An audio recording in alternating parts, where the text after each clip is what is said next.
Hey, you guys. Hey. It's Hello. Charlotte, that's me, and I am the founder of Head Talk. And what we have today are my sisters.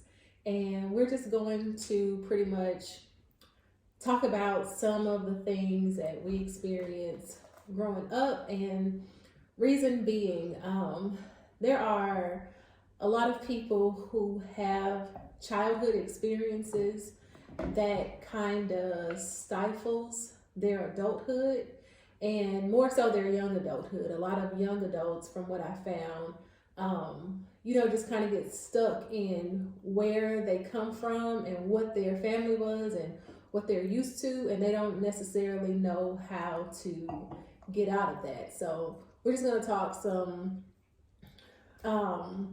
about what we've gone through, how we've gotten out, and just kind of, let you guys get to know us just a little bit. You can introduce yourself. My name is Charlene Williams. I am the baby of 4 girls. I'm Chandra Williams. I am the elder sister of 4 girls. Milton and Regina are our parents. We have one more sister. She was not able to make it today. Her name is Sharmita, and she falls between me and Chandra. She's older than me. She's younger than Chandra. That's that. So you guys know who we are, and just a little bit about where we're from. We currently, all 3 of us, live in Memphis. We live in Memphis, Tennessee. I have been here since 2008 permanently. I've been here for 11 years now. I've been here since 2017, 4 years. Yeah, so we are currently residing in Memphis, but we are born and raised in LA, something that Chandra likes to Cali. let Cali people girls. know. We are from Cali. Everywhere she goes, that LA. she's from LA. So this is Chandra from LA. A comedian from LA. There you go. There you go. And we come from Watts.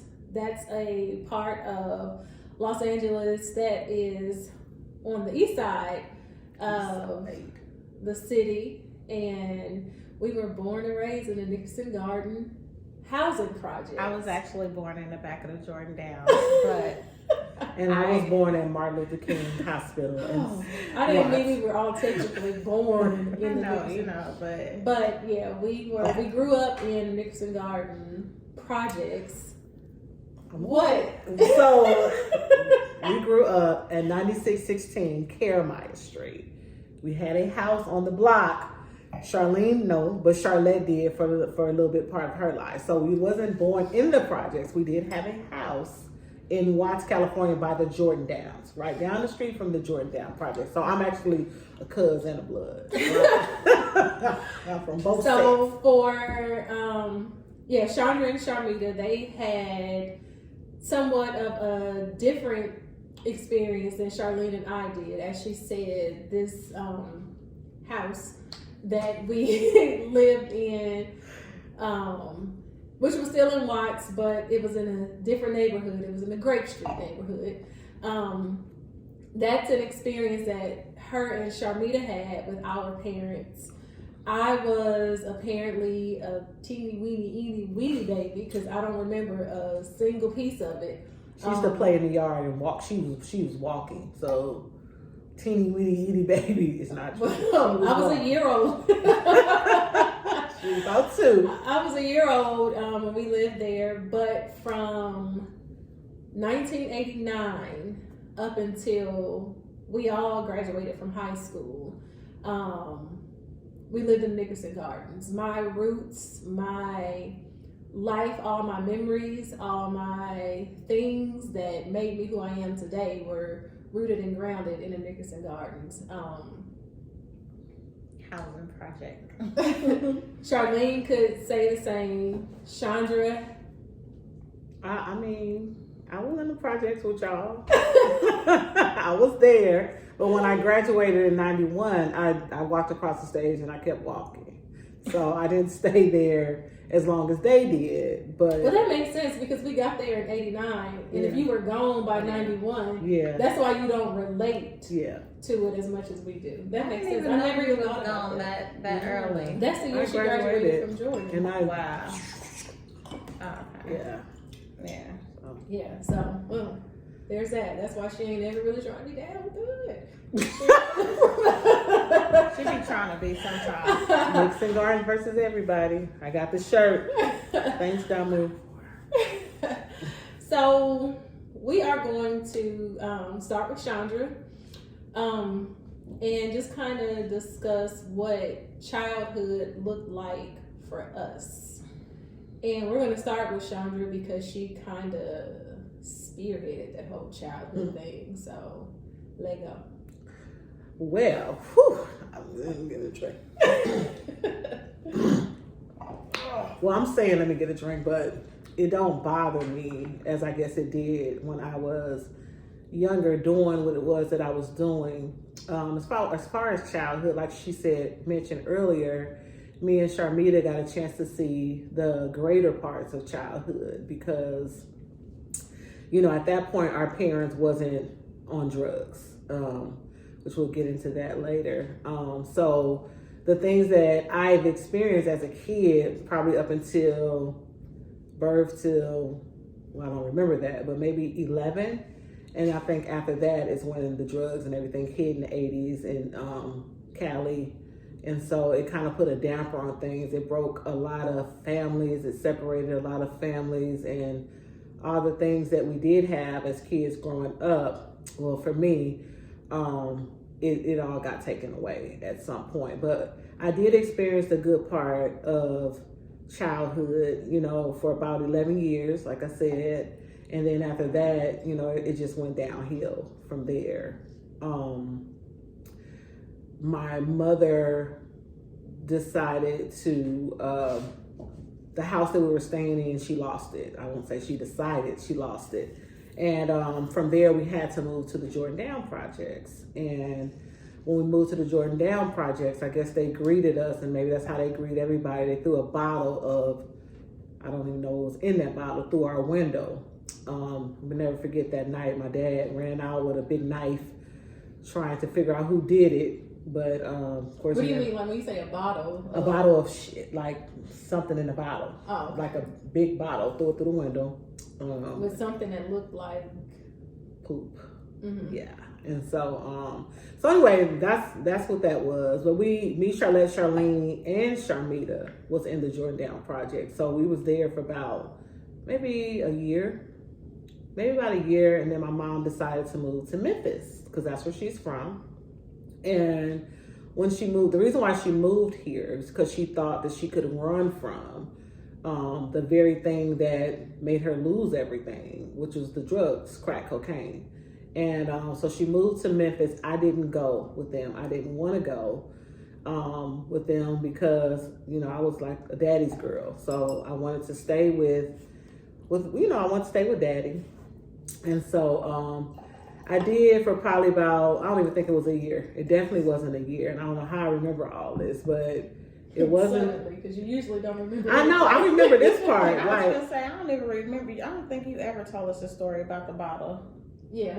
Yeah, okay. I don't okay, remember. yeah, it's a lot of things Okay. that I don't know. I mean, yeah, no, I was just gonna say that they don't. I just found some stuff out the other day that I didn't know. But anyway, huh? Yeah. So, my grandmother, you know, my mom moved. She took my sisters and they moved. I stayed with my dad, with his mother, with my grandmother, who they act like they don't know. They probably don't because they was young.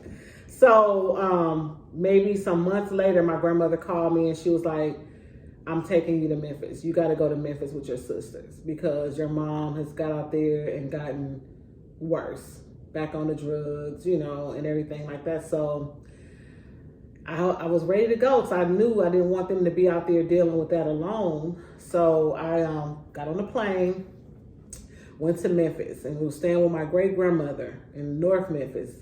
Minerva Jones. Woo, Minerva Jones. McDavid. I remember the street. McDavid. Yes. Right back down the street from Kroger and Corner Grocery. So came out here with them, and we were standing at home in that house with her.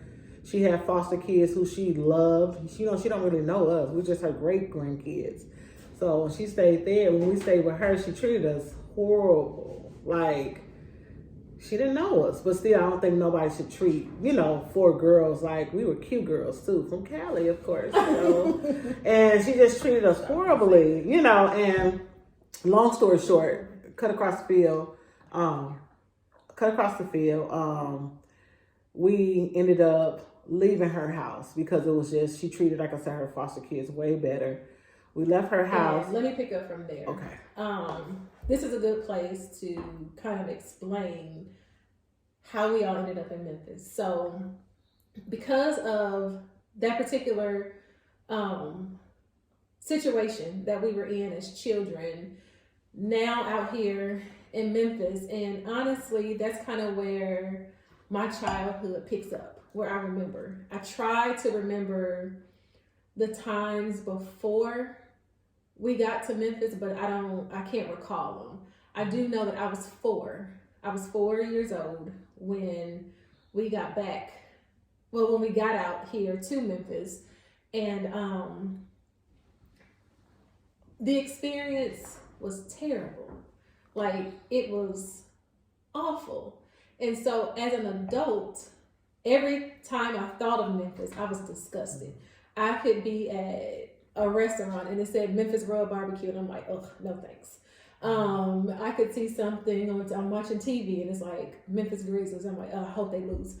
Anything Memphis, I was completely against it because all of the bad memories that I had of this place. So when I was in college, and I was in college for a long time. That's a whole other podcast. But I was in college for a very long time, and I was trying to find myself. I was just trying to find my niche and find the place, where I belong. And I was almost 25, and I had like this quarter life crisis. And I'm like, I need to find myself. I need to dig, in my roots, and I need to go back to the very thing that haunts me, and haunts me, regarding my past. And that was Memphis. And I'm like, okay, a way to get through some of the trauma that was kind of leaking into my young adult life. I'm like, let me go all the way back to the root of the problem. And that root for me was Memphis. So that's how I transferred here to University of Memphis, and eventually brought all my sisters with me. Except the one. She told us it was fun.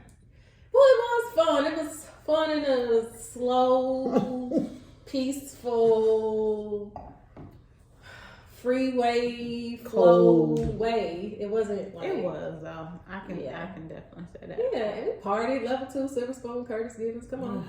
By the time I got We here, had a great time. We had a great time in Memphis. And by the time I got here, all that was gone. They closed down level 2 and Silver Spoon. And we were too old. But back to Chandra and the Memphis experience. Okay, so once we moved out of the house, we ended up getting our own place in You talking about Miss Minerva's house? Yeah, Miss Minerva's house. We moved out of there. Talk to the camera. We moved out of Miss Minerva's house because it was just, we had to go. We moved to East Memphis. Why did we have to go? Because right here, we're being uncut and raw. Okay, so we had to go because she had foster kids, and all of her foster kids were boys. And one of the boys tried to touch probably all of us. And I know for sure Charlotte.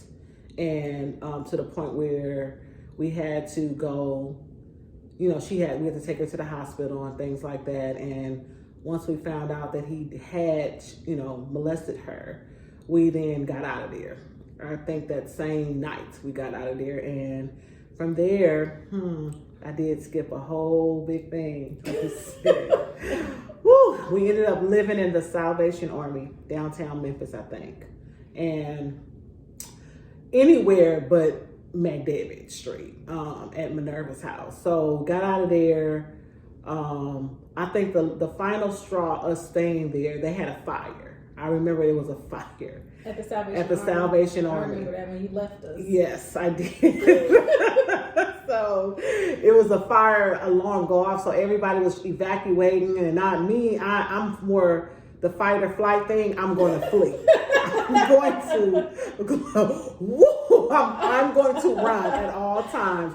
Back then, I'm going to flee. So Still gonna flee. I left them, and I got in trouble that night, Lord, because my mom went back looking for me, and I was already In a downstairs. fiery building. Yeah, I was already downstairs with the crowd, safe and Sam. But You know what's crazy? Not to cut you off, Yeah. but like my memories, I remember the night we left Miss Minerva's house. Okay. It was snowing. okay, I don't remember that. I remember it was snowing. It was cold. We had on army pants. We had on army fatigue pants. Right. And we were crying, but Mama was like, don't cry. We're going to be okay. I just remember it being cold. We were snowing, and we were just walking down the street. I was there. Yeah, you I were don't young. remember none You of were that. young. You were a baby. Yeah, Yeah. I know. I was Yeah, you were a literally baby. because we came out here in '84. I was Yeah. born in '84, so yeah, I don't remember You that. guys Yeah. y'all came out here in 85. Oh, okay, Mm-hmm. I thought it was '84. 85. I'll never forget. Mm-hmm. And I don't remember the exact year.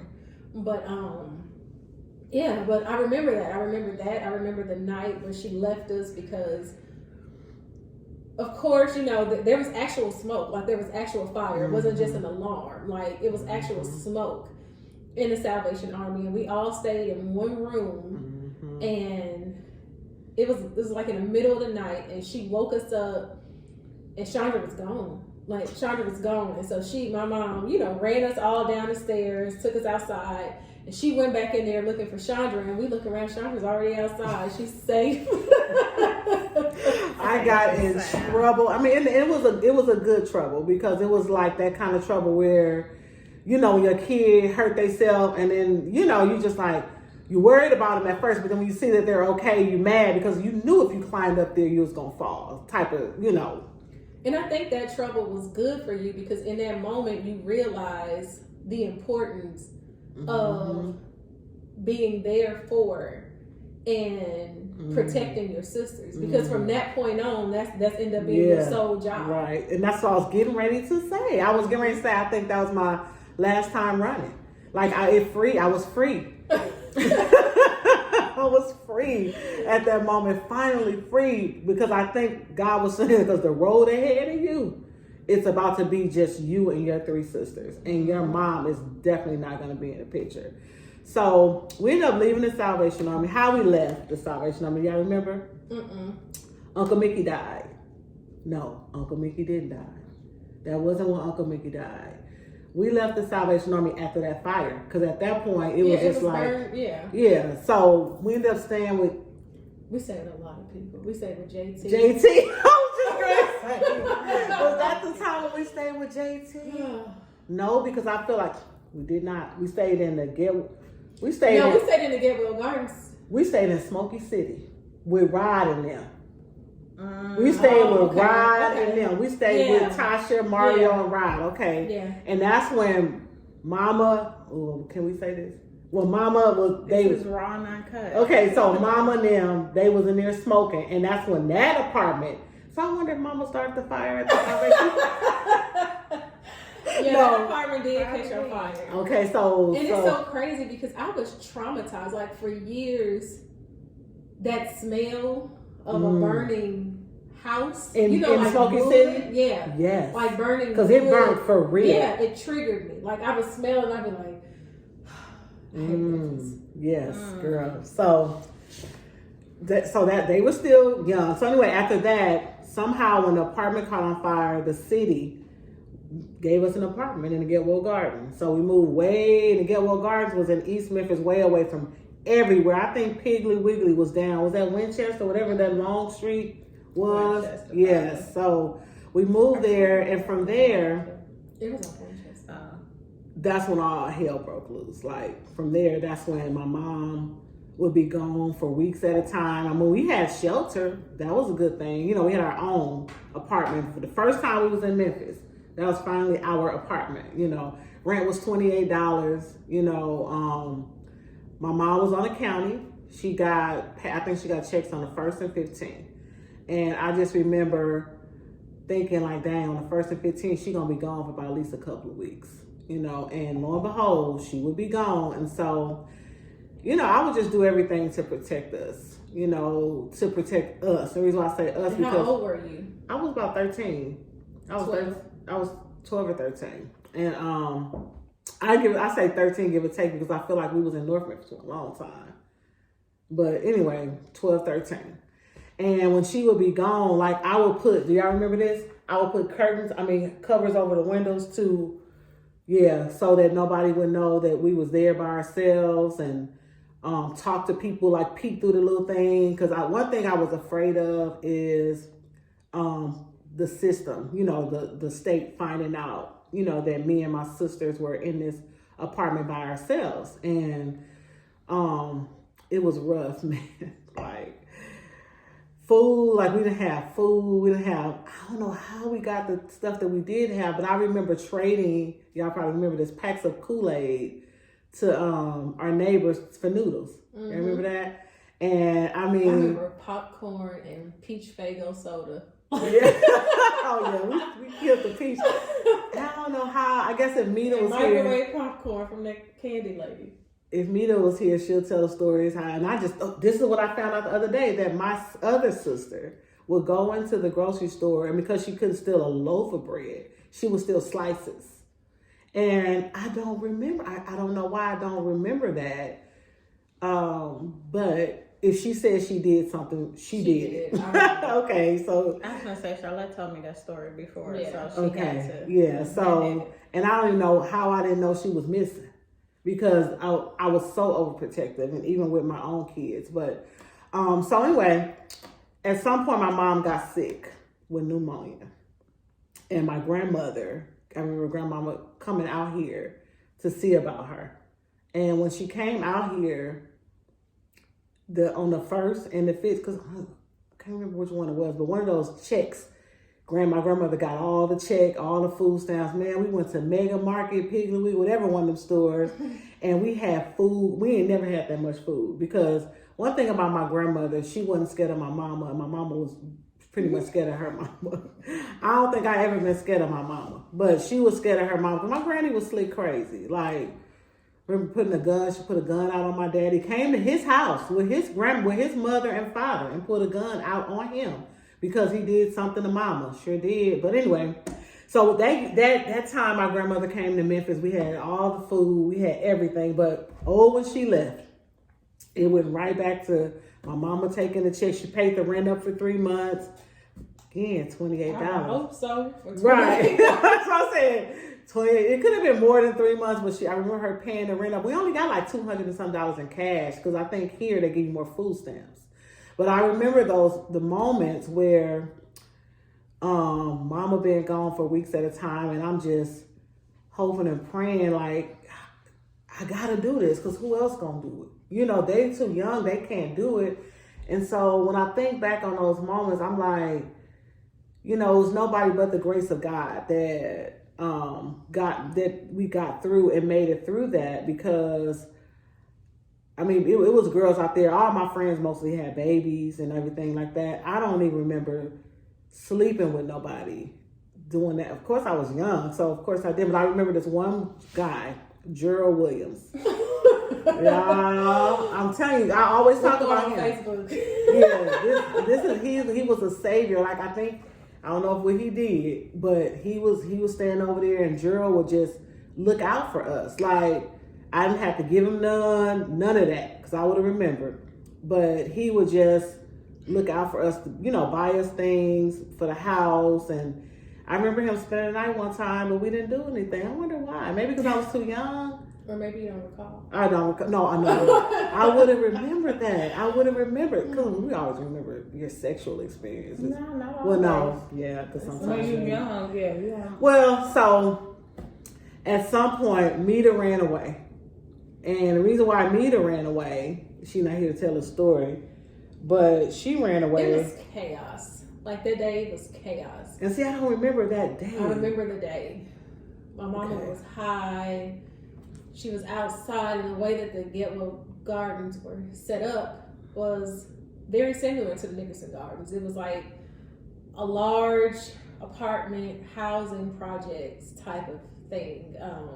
Dirt where there should be grass, and long sidewalk leading up to a porch that has 2 units. And my mom was outside, and you know how back in the day all the local drug dealers hung outside, and Before cameras. Huh? Before they had cameras and projects. Right. And they hung outside, and my mom was high, and she was going off, and she was fussing, and she was wilding, and she ended up lifting her dress up, and she didn't have on any panties.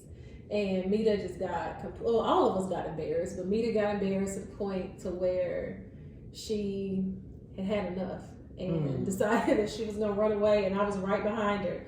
And there was like this wooded area that she got to, and I remember there was like this huge ditch that she jumped over, and I couldn't jump because I was too little.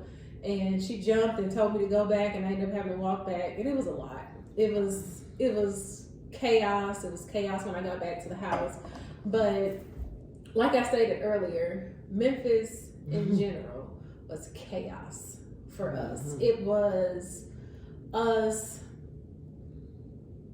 surviving.